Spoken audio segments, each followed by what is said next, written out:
Welcome to the EPISO Border Interfaith first ever virtual accountability session for candidates running for the 2020 mayoral and city elections. My name is Father Ken Ducray, pastor of Christ the Savior Catholic Church, a leader in EPISO and Border Interfaith. I will be the chair of this accountability session. We welcome all the mayoral candidates that are here with us today. Join us now in the Pledge of Allegiance.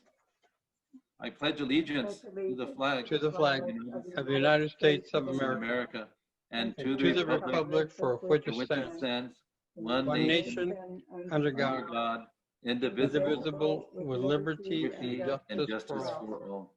Play ball. At this time, I would like to call for the opening prayer.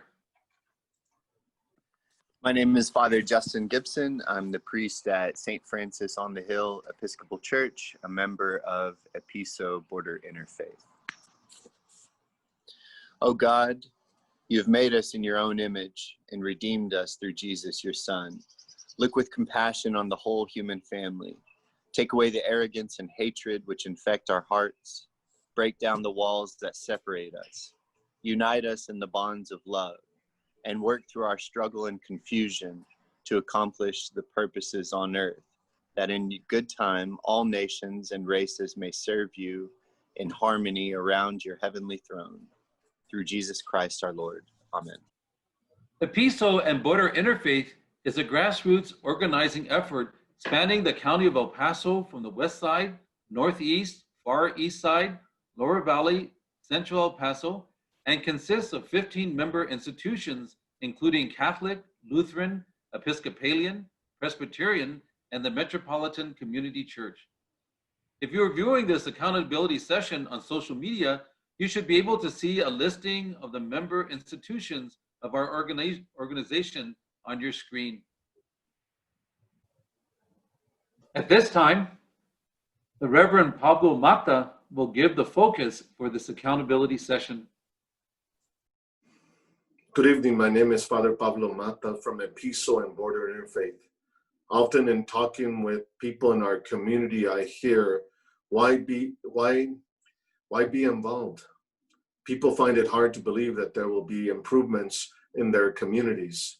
It is easy to give in to apathy and inaction, but there is danger in doing that. If we do that, we will miss opportunities to change things for the better that we believe in. It is in this spirit of being involved in our community that EPISO Border Interfaith approached you to make commitments to our families. In addition, we cannot ignore the protests dividing our country stemming from the George Floyd incident. Such basics as providing food, healthcare for all, financial assistance to prevent evictions, educating our children at home in a virtual setting, or sending them to school and exposing them to possible harm are of a major concern. We know of families not receiving any assistance for the first stimulus or the CARES Act. We know of families that have lost jobs and are either not receiving unemployment compensation or no longer receiving that assistance. We believe that if you live here, work here, and raise your families here, you're entitled to receive assistance just like other members of our community. We believe if you are a part of the underserved, domestic workers, caregivers, construction workers, just to name a few, your needs should be addressed with solutions. This evening, we will hear stories from members of our institutions who will put a face to some of the issues and questions we will ask. It is in the spirit of civic engagement that we are holding this virtual accountability session. We are requesting commitments from you as elected officials. You will be asked questions which require a yes or no answer. You then will be given time to explain your answers. We will record this virtual accountability session and give it as wide dissemination to social media as possible, using Facebook, YouTube, and any other media that will publish the results of this meeting.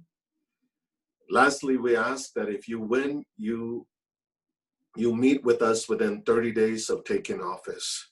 Again, another question requiring a yes or a no answer. Thank you, Father Mata.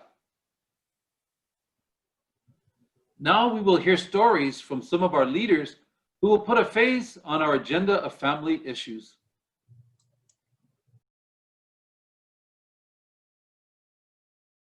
My name is Jesus Alberto Morales, a proud graduate of Project Arriba of May of this year. I've always dreamt of becoming a registered nurse. In 2018, I had just finished my prerequisites when I heard about Project Arriba. With their help, I was able to enroll to nursing school at EPISO. During nursing school, I went through some hard times. I lost my father, which was the hardest moment of my life. Continuing with my career was not easy, and there was times I wanted to give up, quit, and just take a back step. But I was able to help my dream with God's help, Project Arriba and Stella Flores, who was my case manager at this time. I was able to continue due to the fact that Stella would talk to me and never wanted me to give up. She kept reminding me why I started this journey of becoming a registered nurse. She believed in me and would not let me give up. And I know without Project Arriba, I would not be able to pay for my tuitions, my books, my uniforms, or anything needed for nursing school. Without them, I wouldn't be able to have been able to achieve my dream. I don't know where I would have been at here at this time, or where my life would have led it to. Now that I graduated, I am currently doing interviews and feel confident that I will be able to be hired as a registered nurse at a living wage salary and be able to provide for my future family, buy a home, and be able to have a stable life. I want to thank God mainly for putting Project Arriba into my life and being able to meet some wonderful people around. I want to also thank Project Arriba and everybody that has been supporting me throughout this difficult time. And now I could see the light shining and be able to continue with my future. And I thank every single one of you.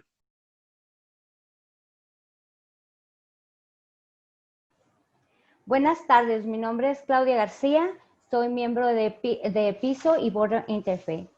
El COVID-19 desequilibró a mi familia y a mi hogar, porque no tuvieron trabajo mi esposo y mis hijos. Además, mi hija, la mayor de 26 años, le dio el virus de COVID-19. Ella estuvo internada por 6 semanas en el hospital, entubada y sedada. Durante todo este tiempo fue muy difícil. Solo podía saber de ella por medio de llamadas hacia el hospital. Mi hija cumplió sus 26 años en el hospital sola, sin su familia. Gracias a Dios, familiares y amigos nos tienen en sus oraciones. Durante todo este tiempo nos enfermamos porque no podríamos estar con ella. También porque la economía se nos estaba acabando, los ahorros que teníamos y no había trabajo. En todo este tiempo tenía que pensar en la rehabilitación de mi hija, en los gastos de medicinas y terapias. Para recibir ayuda para ella, yo tenía que hacer aplicación sobre aplicación. Eran largas y tediosas, que me causaban mucho estrés y depresión, porque no solo pensaba si estaba haciéndolo bien, si estaba contestando bien. Fueron y siguen siendo tiempos duros, porque quedan secuencias físicas en las personas que como mi hija sufren del COVID-19. Ella regresó a la casa con un tubo en la tráquea y otro en el estómago para poderle darle de comer. Ella no caminaba y ni hablaba. Sigue con dolores musculares que no la dejan dormir. Ella requiere de terapia física. Todo esto le causa ansiedad y depresión, igual a la familia. Yo sé que no somos los únicos y hay muchas familias como la mía que sufren de depresión y ansiedad. Les pregunto a ustedes, ¿qué ayuda pueden dar a las familias que como la mía sufren de depresión, estrés y ansiedad?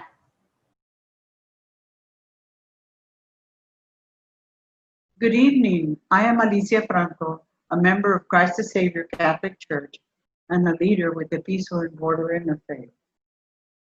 A young mother in central El Paso was standing in line to pick up a donation of food at her church when a Border Patrol vehicle slowly passed by and taking notice of the people in line. The young woman, having no identification, panicked.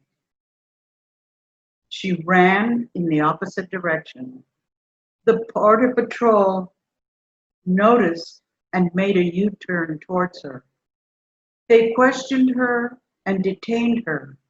Parishioners from the parish church took note of everything that happened and shared among themselves details about the incident. The result was some people stopped showing up to pick up the donations. Stories like these happen because people are afraid to be detained and ultimately deported without warning and separated from their families, children, and spouses. While a parish ID is not a guarantee that incidents like the one described will not reoccur, an ID will go a long way in making the undocumented feel like they are part of our community. We hope that a parish ID may result in access to their children's school, participation in church ministries, access to the library privileges, and perhaps even be used to obtain a checking account. Who knows, perhaps a traffic stop for a minor violation may not necessitate a call to Border Patrol or ICE.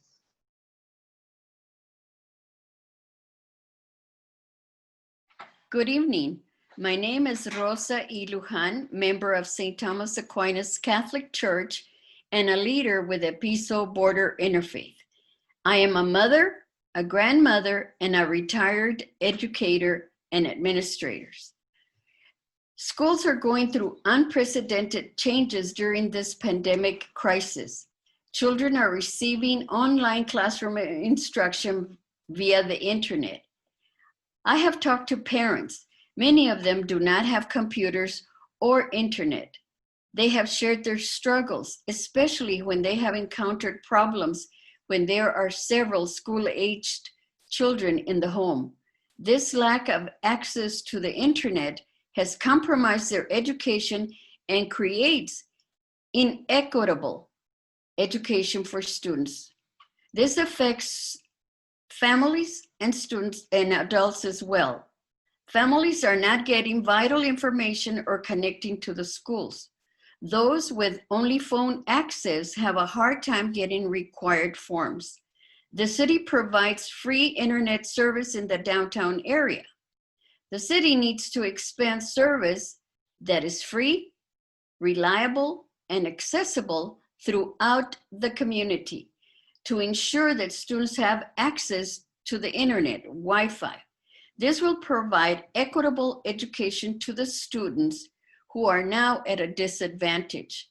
Parents tell me about children going to McDonald's or Walmart to do their homework. Wouldn't it be much simpler and safer to attend to their studies at home? The city of El Paso has a role and interest in facilitating the education of its children. They are our future. Funds are needed to provide vital internet access throughout the community. The city plays a vital role in developing students into productive citizens who will continue the quality of life for all.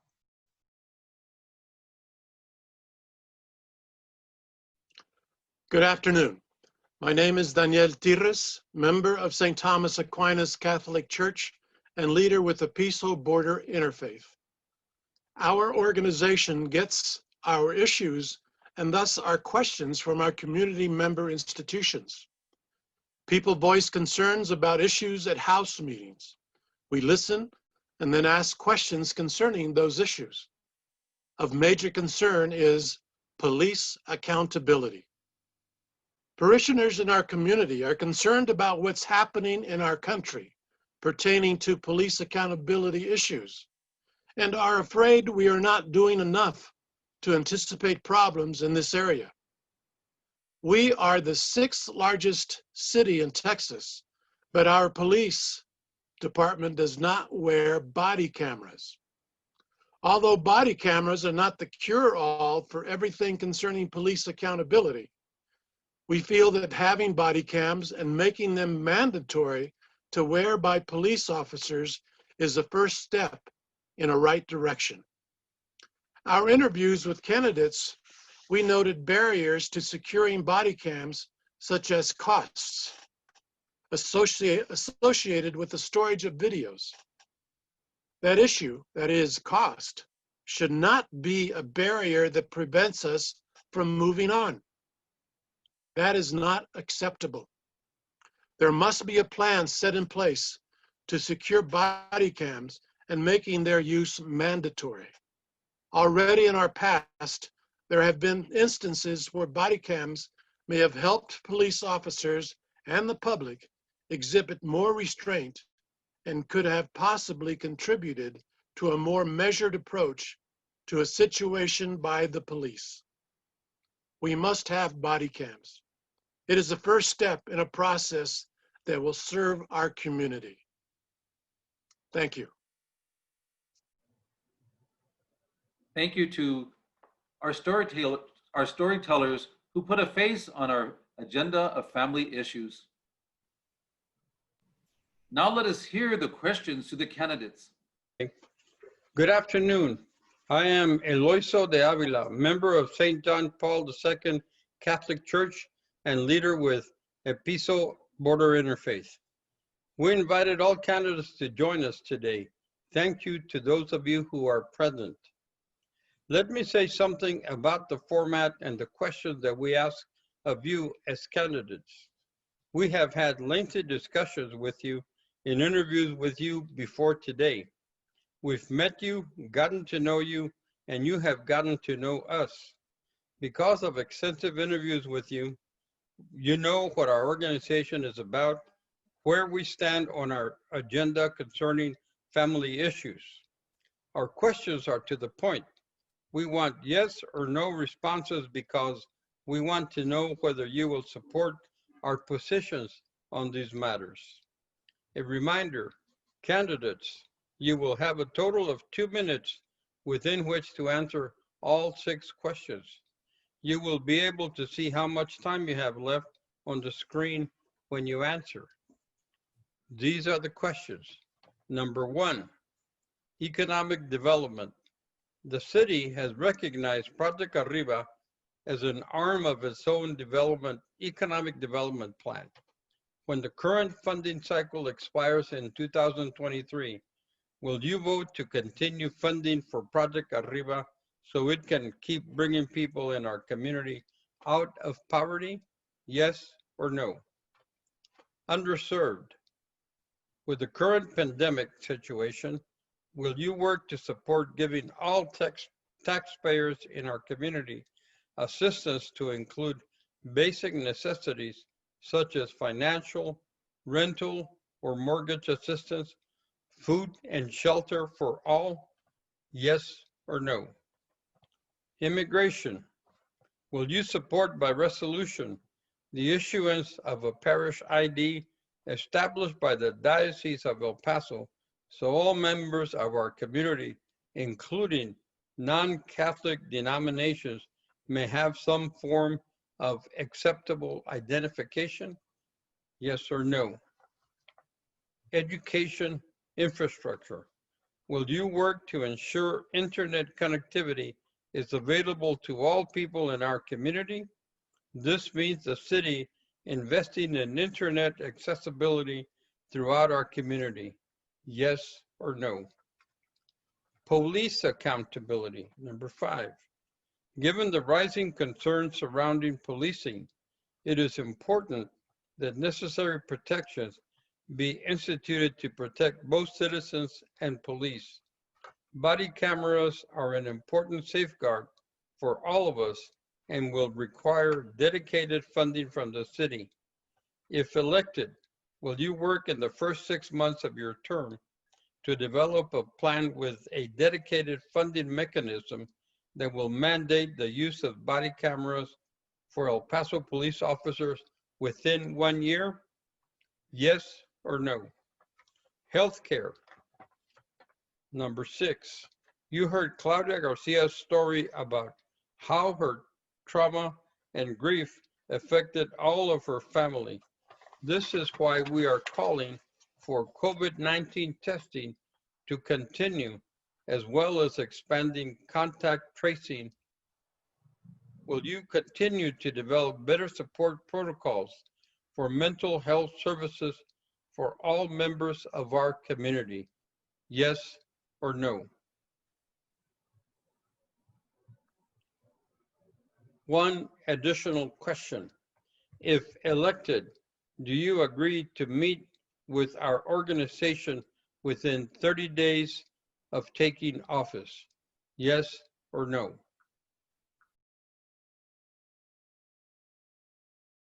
The first one who will be speaking is going to be Mr. Silsdorf.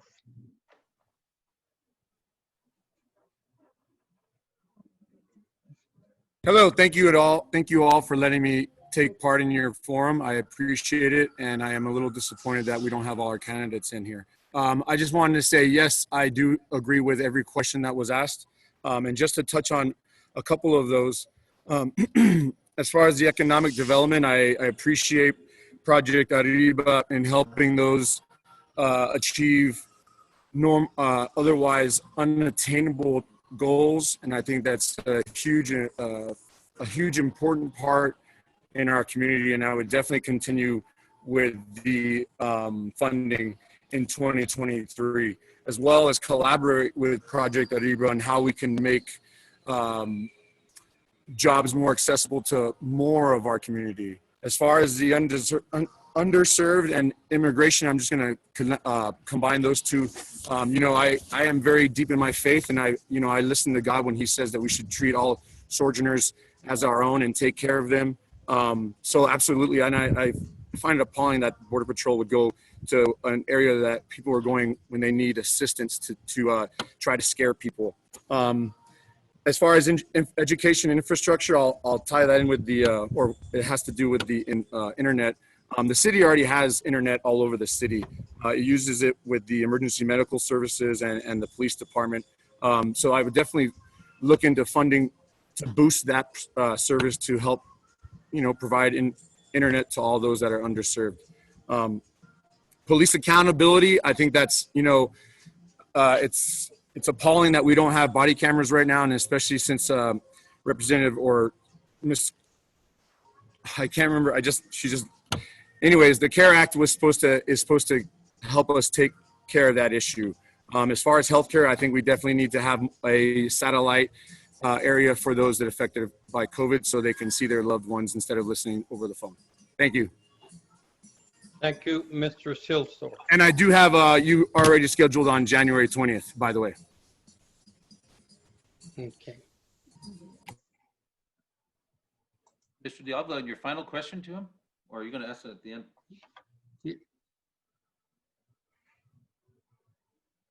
Mr. Silsdorf, if elected, will you agree to meet with us within 30 days of taking office? Absolutely, and that's what I was talking about. I have you guys scheduled for January 20th. Okay, I'm sorry. Thank you very much, sir. Yes, sir. Okay, next up is Ms. Carvajal. Thank you. Eloisa, I don't see your video. Oh, there we go. Okay. The answer is yes to all of your questions, including the last one about meeting within the first 30 days of my administration. In regards to number one, my my priorities are going to be everyday El Pasoans, not millionaire developers. And so everything that we can do to use our economic development team to provide not only training, but also affordable childcare and free Wi-Fi to workers, and anything we can do to support them, it will be a priority. Number two, I have worked with the city and nonprofit organizations through the pandemic to ensure that the CARES Act money does reach people. We know that we need more caseworkers in order to facilitate access to those funds. Number three, municipal ID is vital for everyone because people are living and working in our communities and they deserve to have access to resources that require ID. Number four, we have developed a free Wi-Fi policy because it is, as you pointed out, vital for our children and our families.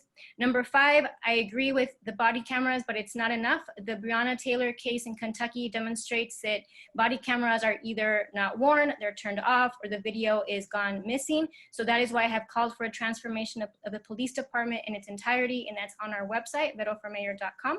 And lastly, mental health is a big priority for me. That is why I have also called for transforming the police department so that we can make better use of the funding to facilitate mental health for everyone, either in crisis or with chronic illness.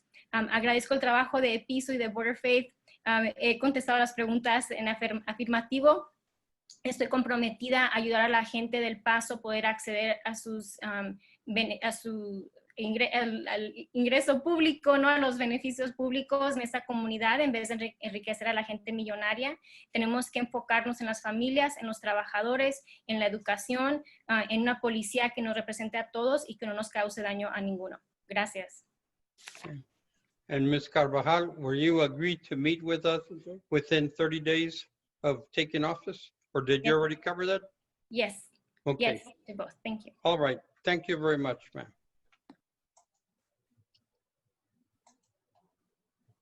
Next up is Mr. Gallinar. Mr. Gallinar. Yes, Eloiso, first of all, thank you to EPISO for having me here and for inviting me to be part of your forum. Very familiar with EPISO over the course of my life and 20 years plus of professional work here in El Paso. So the answer to all of your questions is yes. And I'll go through one of them. We had a great conversation a couple of weeks ago on many of these issues. Again, when I mentioned economic development, I mentioned the similar program that I developed at La Fe called Youth Build, in which we took adjudicated youth and young men and women who had dropped out of high school to make sure that they got back to get their GED and construction trades and get them back to a meaningful economic development aspect of their life. So that's number one. Number two, on the underserved, yes, you know, we need to make sure that we are utilizing the CARES Act funding to the greatest extent as possible and maximizing the use, making sure that we are helping every single El Pasoan. On immigration, I mentioned this in our conversation, have been volunteering with Annunciation House over the past 20 years. I met my wife at Annunciation House, so immigration is one of these issues that is very important to us. And so I want to make sure that we are doing everything possible to provide for the undocumented and making sure that they feel like they are part of our community. Education infrastructure, 100% agree. I have 2 young children at home. We are very lucky. We have the resources that they need, but I recognize that many El Paso families do not. We have 54% of our families living, about to live in poverty. And so to me, that is unexcusable. We need to do more. On police accountability, I have also count out for police reform. You could see that on my website as well. And then on healthcare, yes, mental health resources, making sure that we are doing everything possible to create the best possible situation for our citizens. So just to recap, Mr. De Avila and others here at EPISO, 100% on all of your questions. And yes, number one, on the final question, absolutely, we'll meet with you within 30 days of my administration. Thank you again for having me here. I really appreciate it. Thank you, Mr. Martin, Mr. Gallinar. Okay. And the next up is Mr. Martinez. Mr. Martinez. I want to thank you, EPISO, for having me invited here. I would definitely agree to Arriba as an extended arm to El Paso to continue on the funding. For those that are at this time and those who are, maybe we don't have an understanding if they're or not, who have been hit with the pandemic of COVID-19, yes, we need to extend time. We need to extend more money into those areas to turn around and establish those to reaching out through the church and through our community to help out in that, to determine who has and who hasn't. The next thing on the immigration ID, at first I said no, but now that I've listened to this and really paid closer attention, I can see what can happen to an individual if they're mistaken as something that is not at that very moment. As for the accessibility throughout the education towards our children at Wi-Fi, excuse me. Yes, I would love to see our children grow with that and expand with it. If it's a tool essential for the ability of them to growing and expanding more into the future, yes, I would agree with it. As for the police accountability, I already have that already in mind, what I want to do, and I wish to God that I'll have that chance to prove myself and that ability. As for the healthcare, it's very important that we turn around and listen to Ms. Claudia Garcia's story, everyone in mind. They turn around and get to understand what's going on. And so that everybody will be affected by that story, that it hits each and every one of our homes. And last, yes, within the 30 days, I would like to turn around. I wish, and it'd be an honor to turn around and work with you. Thank you. Thank you, Mr. Martinez. Stephanie, can we show a summary for all the candidates? Are we clear on all the answers? Yes, just to clarify that Mr. Martinez said yes for the parish ID. Yes. Great. Yes. Thank you. Okay. It looks very good, candidates. Okay, thank you. First up will be Ms. Anello, and I will put up the time. Okay, thank you all so much. I'm really happy to be here and happy that all of these questions are policies that I have worked on so closely and worked on with you over the years, and so I'll go through them. Yes, we'll definitely support Project Ariba. As I've said before, you know, I was independent at the age of 17. I had to put myself through college, and so that's why in 2017, when this project came back up, I fought against the mayor and the city manager and pushed very hard to keep this project going. You know, also being financially independent, I've worked many jobs. I always had a second job working in the service industry. And so I understood when we closed the economy and we responded to COVID, how people would be impacted. And so I'm the one who pushed very hard to make sure CARES Act dollars were being available for rental assistance, utility assistance, and through nonprofits, so we could override the Public Charge Act. Definitely support a parish ID. As you know, community IDs is an incentive I brought to the council. It failed, and I think a parish ID is a great response. Have fought very hard for the Wi-Fi expansion, and not just from the city, but also when we talked to the cell phone companies and redid the ordinance. Police accountability is huge. I don't think that body cameras is the only first step. I also don't think that the cost is an issue.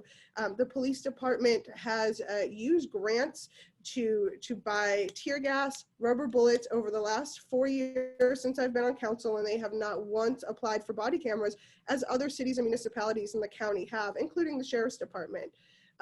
You know, mental health is a very important thing to me. Aside from my job at City Council, where I pushed for the mental health department with PD, I also serve on 2 mental health boards and do many of that work after hours and on the weekends. And we did push for mental health after the August 3rd shooting and during COVID-19. And I know I need to get all of y'all that information, and we'll do so at the end of the week. And lastly, I've met with y'all many times, and I would love to continue doing so. Okay. Thank you, Ms. Faster than you think. Thank you. Yes. Thank you, Ms. Anello.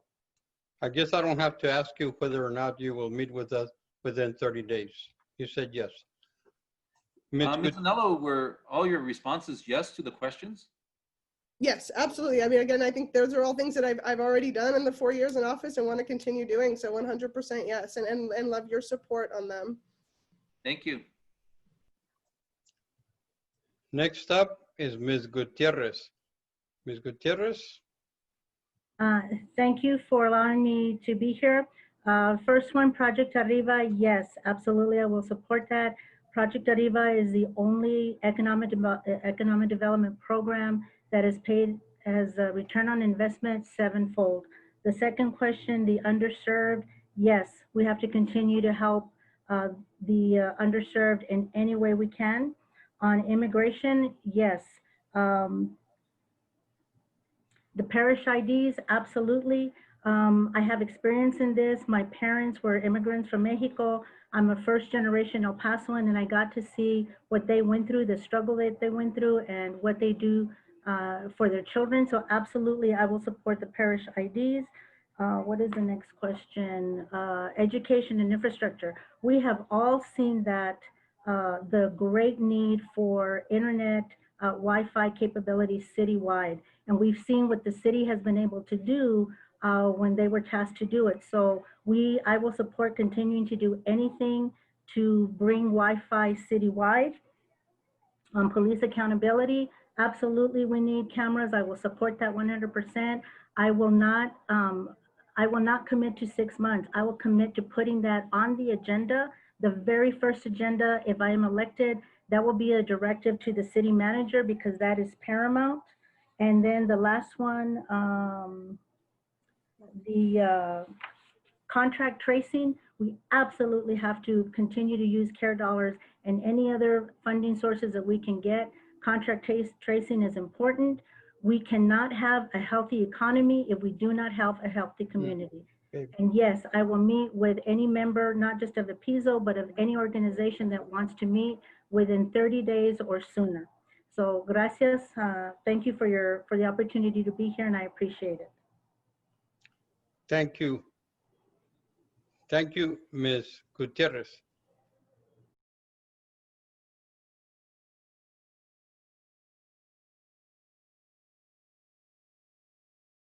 We're going to start with District 3 in alphabetical order. Ms. Cassandra Hernandez.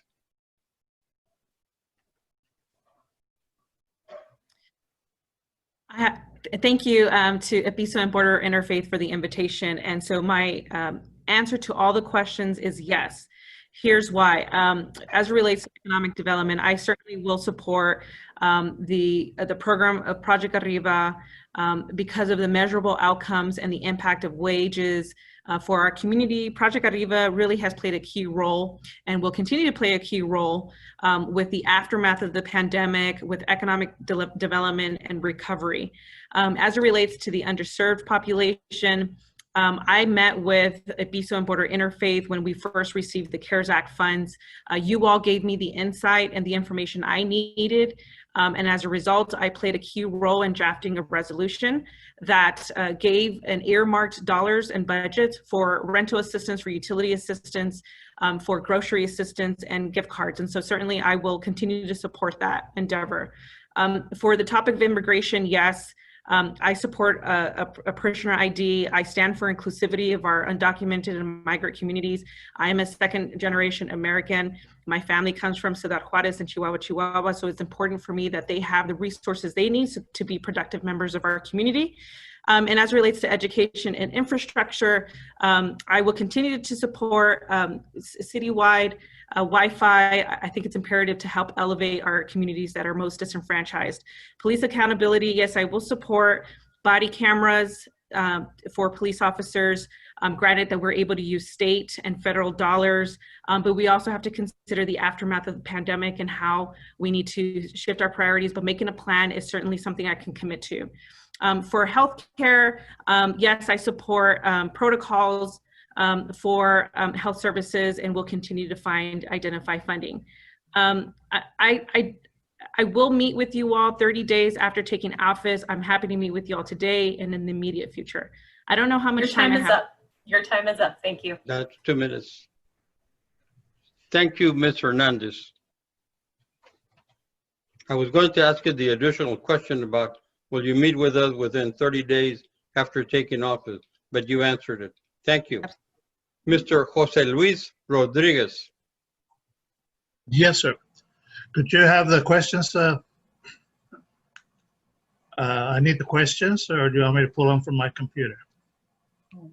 Sir, you have 2 minutes within which to answer. You've had the questions already, and Right. we need you to answer. All of them are yes. I need to clarify some of the questions, though. That's why I'm asking you. But if you can't provide them, then that's fine. Okay. The only I can tell you the top heading: economic development, underserved, immigration, education infrastructure, police accountability, and healthcare. I'm not opposed to the parish ID cards, but like the only thing I have to say about that is that my parents and the parents of most of the people I know came over legally. They went through the whole process. They did not just come over the bridge and stay here. They went through the correct process. You need to help these people get their citizenship. Not this thing doesn't do anything for them. The ID doesn't do anything for them. You need to help them get their citizenship. Police cameras, I'm all for it. They need to be accountable. Okay. Everything else is a yes. And yes, I will meet with you. I'll meet with everybody, anybody from the community at any time. Thank you, Mr. Rodriguez.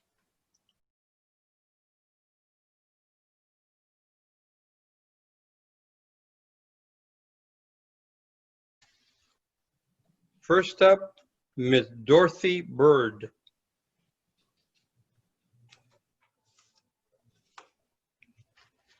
Unmute yourself, ma'am. Okay, I'm ready. Okay, as far as all of the questions are concerned, my answer would be yes to each one of them. And for economical development, your program is outstanding. And the reason why I say that is because when you invest $1 and get back $24, that is an amazing program. You have helped so many people, and with helping the underprivileged families, you're helping the children, but you're also helping the adults. So that therefore, whenever they need something, more training, and that's why the internet should be accessible to everyone in El Paso, especially during this time, during the pandemic. Yes, I believe that families should have IDs, because just like you were saying about if a person was standing in the line to get food and they were stopped, and there's no need for them to be arrested. All they're doing is trying to get some food. So there should be some kind of way, some kind of ID that will be able to be used. As far as back to the internet, I think it will be a good thing only because there are so many children that are being left behind because they don't have internet. Also, I believe that the body cams should go from 65, I believe they have right now, to where it could be mandatory for the police. We understand there's a big cost for that, and I think the city should be able to figure out or plan some kind of funding so that it could be used. And as far as meeting with you within 30 days, I think that would be a good thing. And the reason why I say that is because I will fully support your resolutions, because the program is outstanding. When the students are hired, their jobs are outstanding. So thank you so much. Thank you, Ms. Bird. You've answered all the questions, including the one that I was about to ask about meeting with us. Thank you. Okay. Mr. Morgan. No, I'm sorry. Mr. Lawrence first. Absolutely. Held before him. Absolutely. My answers to all the questions are obviously yes. I believe that the work that Project Ariba does is a godsend for our community, and I've seen the effects of that with people I know in my actual life. I think we need to continue funding for that past 2023, as it's a beautiful program that helps our community succeed. When it comes to helping taxpayers, I think that's our first response that should always happen. as I've said in our introduction, we're giving way too much money for these massive tax incentives that only benefit the wealthy and the rich and the developers. When it comes to a parish ID, I fully support the idea, and I also think we need to take it one step forward and institute a municipal ID. When it comes to immigration, I think that we are El Paso. We are a city of immigrants. We're a melting pot community, and we are the shining city on top of the hill. And when it comes to education, I think that we have to understand that every human being should have the God-given right to available internet connectivity. When it comes to the police accountability, I think that we have to have a citizens review board on top of body cams that with subpoena power so we can hold officers accountable for when they do make a mistake. The funding can come from the state, it can come from federal, and it can even come from companies that believe in El Paso. With healthcare, it's a sad story that we heard about Miss Garcia, and I think it's a story that needs to be told live on the news, and it's a story that's affecting every single El Pasoan. We've lost one too many people here in El Paso, and we need to understand that we need to expand testing, and we do need to have clusters revealed here in El Paso. It's a shame that it got blocked by the mayor and some on council, and we need to ensure that everybody knows our community is safe and where they can go to have a good time, as well as being safe. We also have to understand one crucial thing about the coronavirus is that if we're not funding testing and making sure that testing is available every day of the week, we are failing our community. And we refuse to release clusters, not by names of people, but by businesses. We're failing the business community and we're failing our community as a whole. And within the terms of meeting within 30 days of taking office, absolutely, you have my full support. Your program is absolutely outstanding. And I look forward to working with each and every one of you. Thank you. And I believe you answered it, but will you meet with us within 30 days after taking office, if elected? Yes, sir. Okay, thank you, sir. And now we have Mr. Morgan. All right. First of all, the answer to all the questions is yes. I appreciate you all having this opportunity to hold us all accountable. Myself and Representative Hernandez, we've obviously been in office for the last 3 years, and we have supported Project Ariba every single year. Neither of us have ever opposed it, and we've systematically given increases to the program because the program is rock solid. It is contributing to the community. It is helping people. It's giving people a hand up, not a hand out. Teach a man to fish, and he can feed himself forever. And that's exactly what you all are doing, and I appreciate that. As far as underserved and the underserved communities, yes, we have both voted, myself and Representative Hernandez both voted to provide rental assistance and food assistance and everything else, and we will continue to do that because it is important. These are very trying times for our community, and everyone at some point is going to need a hand up. As far as the ID, at one point it was called a municipal ID, but if the Catholic diocese, me being a good Catholic man, yes, I'm all about it. I'm going to go ahead and support that. And I assure you, myself and Representative Hernandez will support you 100% on that, given our opportunity to return as city representatives. As far as the Wi-Fi, this is something that I'm working on right now. I just had a conversation with the city manager less than 2 weeks ago about more Wi-Fi and incorporating more organizations or facilities that are not city-owned. Right now, citywide Wi-Fi is available, but it's only accessible through city buildings and cities. Thank you. But I support you 100%. Thank you. And will you meet with us within 30 days if elected? Yes, sir. Okay. Thank you very much.